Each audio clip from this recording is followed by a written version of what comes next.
کہ اپنے اجداد کی سیکھ پڑھتے رہو، اپنے پرخوں کی تاریخ پڑھتے رہو، حکمرانوں کی سازش سمجھتے رہو۔ سنیں گے دوستو عمران پرتاپ علی کی نظم سے پہلے ایک بہترین بات سنتے ہیں۔ زندگی کی ٹھوکر بہت نرالی ہے، جب بھی لگتی ہے کسی کی اصلیت دکھا جاتی ہے یا پھر کچھ نہ کچھ سکھا جاتی ہے۔ چلے پھر سنتے ہیں عمران پرتاپ علی کی نظم۔ تو آپ سے گزارش ہے ویڈیو کو لائک کیجیے اور چینل کو ضرور سبسکرائب کیجیے۔ کہ اپنے اجداد کی سیکھ پڑھتے رہو، اپنے پرخوں کی تاریخ پڑھتے رہو، حکمرانوں کی سازش سمجھتے رہو، ظلم پڑھتے رہو، چیخ پڑھتے رہو۔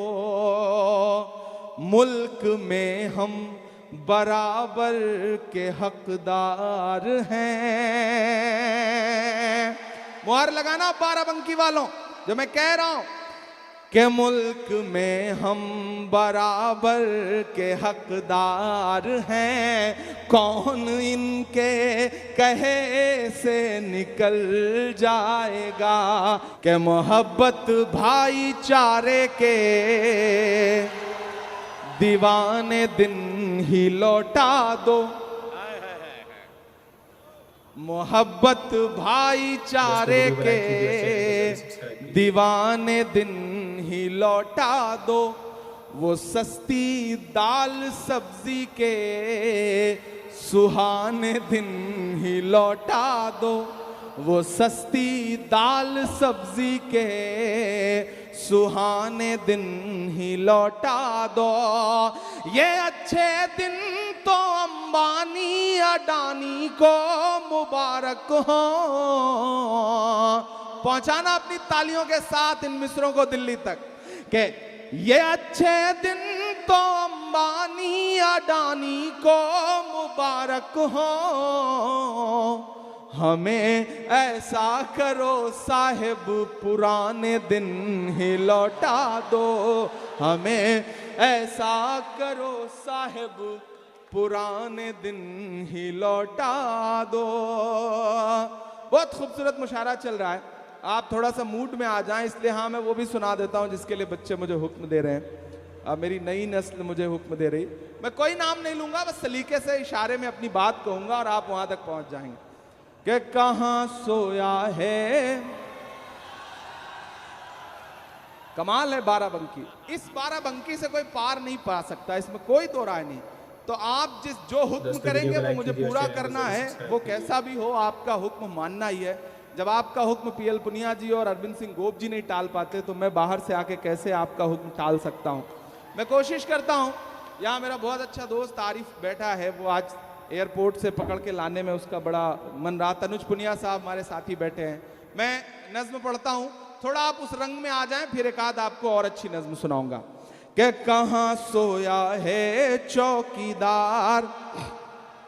لگنا چاہیے، پھر ایسے کام نہیں چلے گا، مجھے لگے کہ ہاں آپ سننے کے موڈ میں، پیچھے تک آپ کی دعائیں ملیں کہ کہاں سویا ہے چوکیدار، کہاں سویا ہے چوکیدار۔ مائک بھی جیسے بدلہ لینے پہ اتارو ہے چوکیدار سے، میں ایک بار کہہ رہا ہوں تو یہ دو بار دہرا رہا ہے، تھوڑا سا بہتر کر دیں اسے کہ کہاں سویا ہے چوکیدار، کہاں سویا ہے چوکیدار۔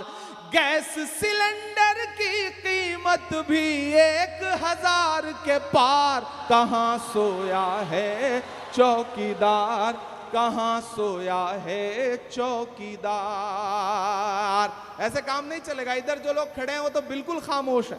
میں پھر سے پڑھتا ہوں کہ کہاں سویا ہے چوکیدار، کہاں سویا ہے چوکیدار۔ کہ پیٹرول اور ڈیزل کی قیمت رہی سینکڑا مار، کہاں سویا ہے چوکیدار، کہاں سویا ہے چوکیدار۔ بہت اچھا سن رہے ہیں آپ، بہت موڈ میں سن رہے ہیں۔ میں آپ کو سلام کروں گا، آپ کی ذہنیت کو سلام کروں گا۔ آپ اب میرے رنگ میں آ چکے ہیں، مجھے نجیب کی نظم کے لیے حکم ہے، میں انشاءاللہ وہ بھی سناؤں گا۔ ناظرین، عمران پرتاپ گڑھی کی نظم سننے کے بعد آپ اپنی رائے میں کیا کہنا چاہتے ہیں وہ نیچے کمنٹ باکس میں ضرور بتائیں۔ آئیے دوستو، منتخب احادیث کتاب سے کچھ احادیث سنتے ہیں۔ حضرت ابو ہریرہ رضی اللہ عنہ روایت کرتے ہیں کہ رسول اللہ صلی اللہ علیہ وسلم نے صحابہ رضی اللہ عنہم سے ارشاد فرمایا، کیا تم جانتے ہو کہ مفلس کون ہے؟ صحابہ رضی اللہ عنہم نے عرض کیا، ہمارے نزدیک مفلس وہ شخص ہے جس کے پاس کوئی درہم پیسہ اور دنیا کا سامان نہ ہو۔ آپ صلی اللہ علیہ وسلم نے ارشاد فرمایا، میری امت کا مفلس وہ شخص ہے جو قیامت کے دن بہت سی نماز، روزہ، زکوٰۃ اور دوسری مقبول عبادتیں لے کر آئے گا، مگر حال یہ ہوگا کہ اس نے کسی کو گالی دی ہوگی، کسی پر تہمت لگائی ہوگی، کسی کا مال کھایا ہوگا، کسی کا خون بہایا ہوگا اور کسی کو مارا پیٹا ہوگا، تو اس کی نیکیوں میں سے ایک حق والے کو اس کے حق کے بقدر نیکیاں دی جائے گی، ایسے ہی دوسرے حق والے کو اس کی نیکیوں میں سے اس کے حق کے بقدر نیکیاں دی جائیں گی۔ پھر اگر دوسرے کے حقوق چکائے جانے سے پہلے اس کی ساری نیکیاں ختم ہو جائیں گی تو ان حقوق کے بقدر حقداروں اور مظلوموں کے گناہ جو انہوں نے دنیا میں کیے ہوں گے ان سے لے کر اس شخص پر ڈال دیے جائیں گے اور پھر اس کو دوزخ میں پھینک دیا جائے گا۔ حضرت ابوذر رضی اللہ عنہ فرماتے ہیں کہ مجھے میرے حبیب صلی اللہ علیہ وسلم نے 7 باتوں کا حکم فرمایا۔ مجھے حکم فرمایا کہ میں مساکین سے محبت رکھوں اور ان سے قریب رہوں۔ مجھے حکم فرمایا کہ میں دنیا میں ان لوگوں پر نظر رکھوں جو دنیاوی ساز و سامان میں مجھ سے نیچے درجے کے ہیں، اور ان پر نظر نہ کروں جو دنیاوی ساز و سامان میں مجھ سے اوپر کے درجے کے ہیں۔ مجھے حکم فرمایا کہ میں اپنے رشتہ داروں کے ساتھ صلہ رحمی کروں اگرچہ وہ مجھ سے منہ موڑیں۔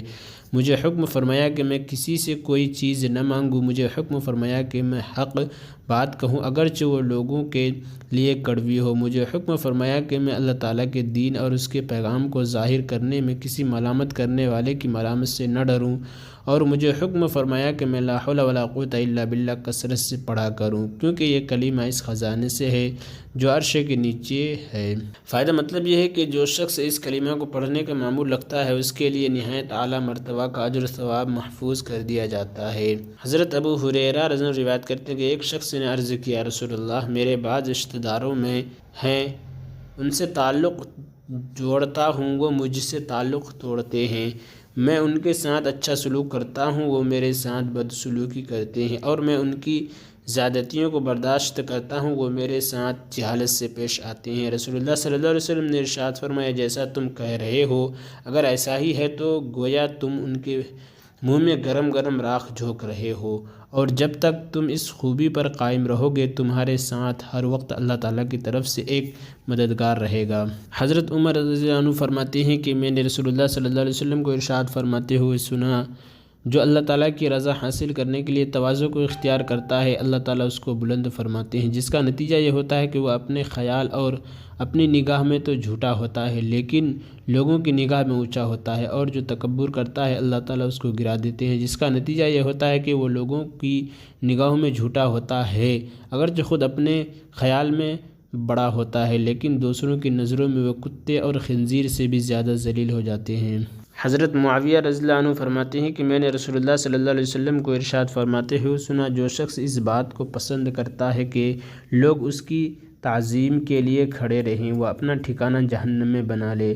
فائدہ اس وعید کا تعلق اس صورت سے ہے کہ جب کوئی آدمی خود یا چاہے کہ لوگ اس کی تعظیم کے لیے کھڑے ہوں، لیکن اگر کوئی خود بالکل نہ چاہے مگر دوسرے لوگ اکرام اور محبت کے جذبہ میں اس لیے کھڑے ہو جائیں تو یہ اور بات ہے۔ حضرت انس رضی اللہ عنہ روایت کرتے ہیں کہ صحابہ کے نزدیک کوئی شخص بھی رسول اللہ صلی اللہ علیہ وسلم سے زیادہ محبوب نہیں تھا، اس کے باوجود وہ رسول اللہ صلی اللہ علیہ وسلم کو دیکھ کر کھڑے نہیں ہوتے تھے کیونکہ وہ جانتے تھے کہ آپ صلی اللہ علیہ وسلم اس کو ناپسند فرماتے ہیں۔ حضرت ابوذر رضی اللہ عنہ روایت کرتے ہیں کہ میں نے رسول اللہ صلی اللہ علیہ وسلم کو ارشاد فرماتے ہوئے سنا، جس شخص کو بھی کسی کی طرف سے جسمانی تکلیف پہنچے پھر وہ اس کو معاف کر دے، اللہ تعالیٰ اس کی وجہ سے ایک درجہ بلند فرماتے ہیں اور ایک گناہ معاف فرماتے ہیں۔ حضرت جابر بن عبداللہ رضی اللہ عنہ روایت کرتے ہیں کہ انہوں نے نبی کریم صلی اللہ علیہ وسلم کو ارشاد فرماتے ہوئے سنا، جب آدمی اپنے گھر میں داخل ہوتا ہے اور داخل ہونے اور کھانے کے وقت اللہ تعالیٰ کا ذکر کرتا ہے تو شیطان اپنے ساتھیوں سے کہتا ہے، یہاں تمہارے لیے نہ رات ٹھہرنے کی جگہ ہے اور نہ رات کا کھانا ہے، اور جب گھر میں داخل ہوتا ہے اور داخل ہوتے وقت اللہ تعالیٰ کا ذکر نہیں کرتا تو شیطان اپنے ساتھیوں سے کہتا ہے کہ یہاں تمہیں رات رہنے کی جگہ مل گئی، اور جب کھانے کے وقت بھی اللہ تعالیٰ کا ذکر نہیں کرتا تو شیطان اپنے ساتھیوں سے کہتا ہے کہ یہاں تمہیں رات رہنے کی جگہ اور کھانا بھی مل گیا۔ اور عمران پرتاپ گڑھی سے جڑی خبروں اور نظموں کے لیے ہمارے اس چینل کو ضرور سبسکرائب کریں۔ ملتے ہیں کسی اور ویڈیو میں سے ہی نئی نظم اور نئی خبروں کے ساتھ، تو جب تک کے لیے دیجیے مجھے اجازت اور رکھیے اپنا خیال۔ آپ دیکھ رہے تھے سنہرے لفظ اور میں آپ کے ساتھ محمد ثاقب۔ السلام علیکم ورحمۃ اللہ وبرکاتہ۔